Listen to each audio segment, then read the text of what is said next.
A beautiful piece.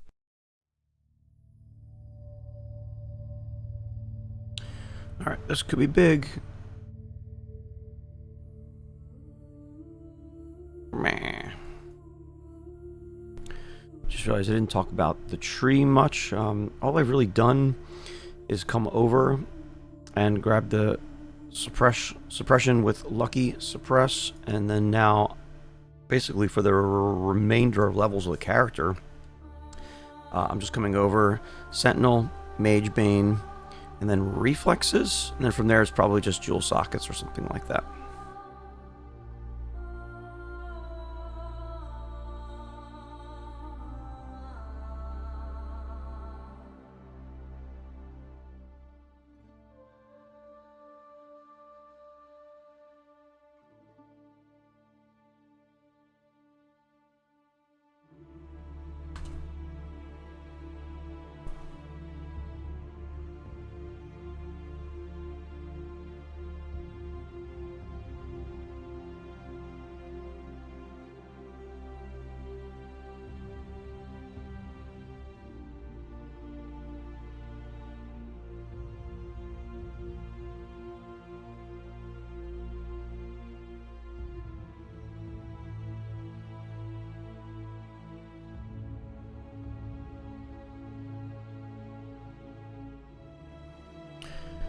Alright, big note here, Mage Bane, so we're going to go from 40% suppress to,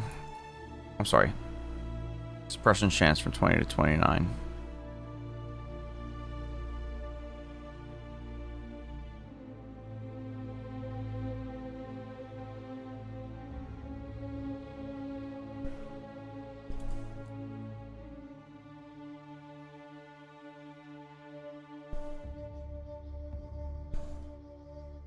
Here's a quick look at the Atlas tree. I went and grabbed Betrayal first, came up the middle, and then came here to Shaping the Mountains.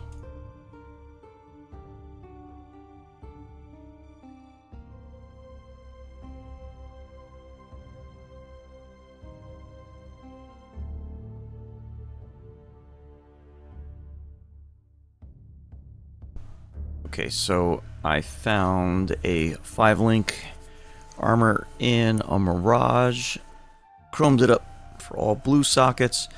I scoured it and hit it with 1 alch, and I got these rolls, which are fine, so I was able to 5-link the Shock Nova. So now I'm on Shock Nova, Archmage, Arcane Surge, Spell Echo, and the new 5th link of Lightning Pen. And from there, I was able to recolor this helmet and move Automation, Arcane Cloak, Arcane Surge, and then get more duration support so that the Arcane Surge effect and the Arcane Cloak last longer. One more thing I can do, since my body armor has no life modifiers on it, I can take the Mastery for 15% increased maximum life.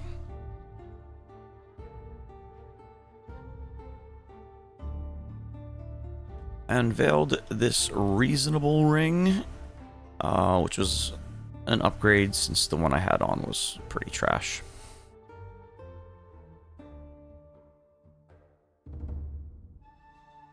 That was pretty easy.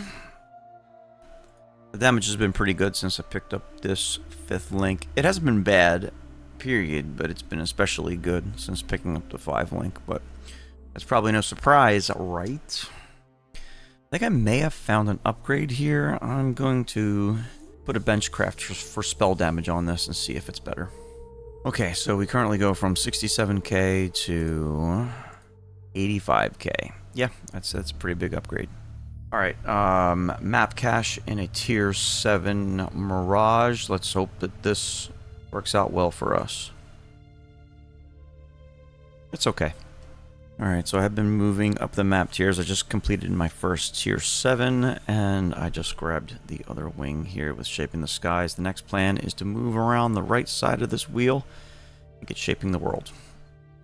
Alright, tier 8 map, possessed, or not possessed, bosses witnessed by the Maven, and there's multi-proj, which was probably a mistake. But I forgot that Dodre was the boss.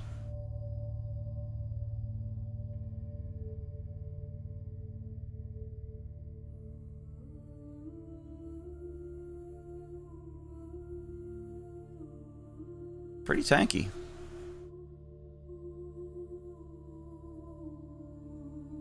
I thought that was going to be a much bigger problem than it was. So we're going to run back this Tier 8 Sepulchre, but now it's going to be witnessed, or I'm sorry, under the influence of the Eater of Worlds. So we've begun progressing the Eater questline. Alright, so I've got a bit of gold. I'm going to try to upgrade my boots by gambling. Alright, after spending 50k gold, this was the best I could do. Put movement speed on it, but it's gonna mess with all my resistances. So the only thing I gain a bunch of life and I gain a little bit of spell suppression, but I don't think I want to spend the resources right now. I could find something on the ground that's just better than this. Alright, it took me a couple of tries, but I finally got a tier 9 map to drop. So we continue to progress. Damage still seems good.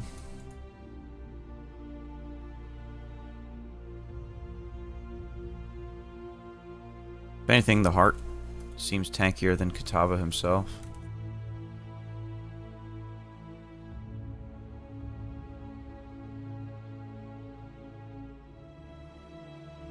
Alright.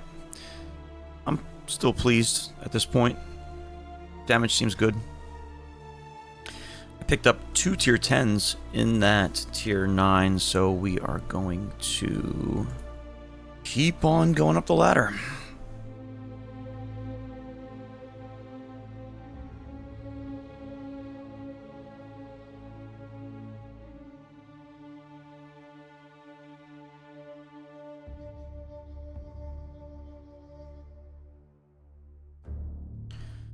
Yeah, I said that went alright.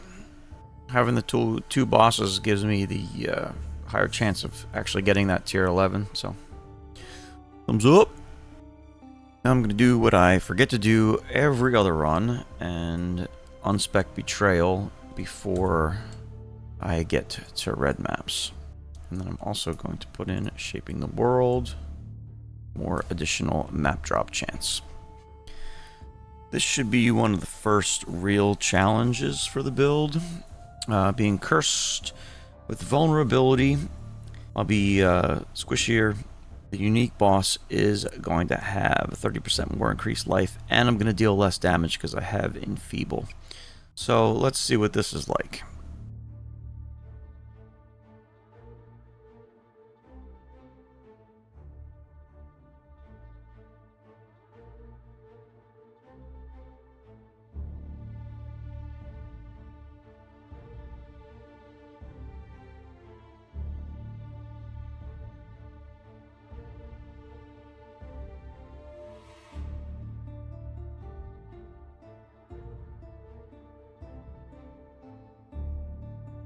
Nice.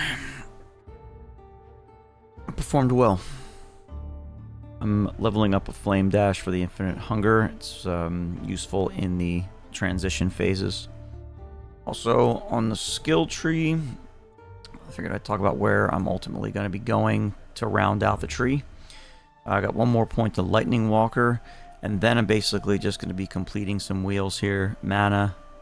Mana here. Mana. And mana. That's pretty much it. Got a Coin of Power reward. I'm going to skip that, but if I see one for the Intelligence, I might actually corrupt my Shock Nova gem. We've got our second invitation acquired. Okay, I have an open suffix on my wand, and I'm going to Exalt Slam because there's a chance that some of the highest weighted mods are increased lightning damage, increased mana regeneration rate, and critical strike chance for spells. All 3 of those mods are or at least useful, if not valuable. Let's see what we get. 9 life per enemy killed. I have enough resistances now with Purity of Elements turned off that I can swap to Wrath for bossing. So that's exactly what I'm going to do for these first 2 quest fights against Blackstar and Infinite Hunger. But that is going to be in the next video. So, thanks for watching. See you soon.